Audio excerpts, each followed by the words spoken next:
This ride takes us through Hyderabad, moving along the city roads during the ride.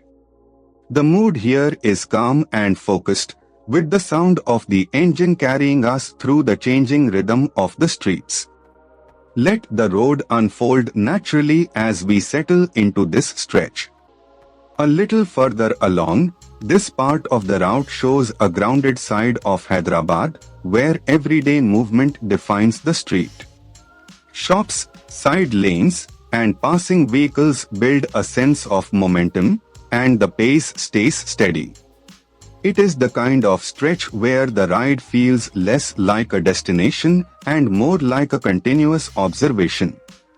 As the ride continues, here is something worth knowing about this part of Hyderabad. The outer ring road has spurred residential and commercial growth along its corridor.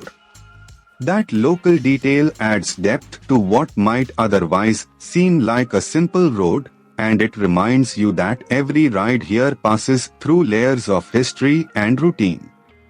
Coming into the next stretch, from the rider's perspective, this section is defined by spacing, timing, and attention. Traffic flows in its usual unpredictable pattern, so every opening on the road matters. The experience becomes less about speed and more about reading the street early, staying smooth, and keeping the ride controlled. Further down the route, as the route continues, the presence of history Chomhalla gives this stretch a stronger sense of place. Landmarks like this help anchor the ride because they turn a moving sequence of roads into something memorable. With the road opening ahead, the atmosphere here changes with the hour, and the weather adds its own character to the ride. The road noise, light, and movement around the bike all combine into a very specific riding mood.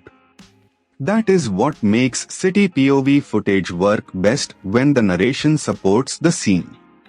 As this ride through Hyderabad comes to a close, the journey may be simple, but the texture of the road, the city, and the ride itself is what makes it worth watching.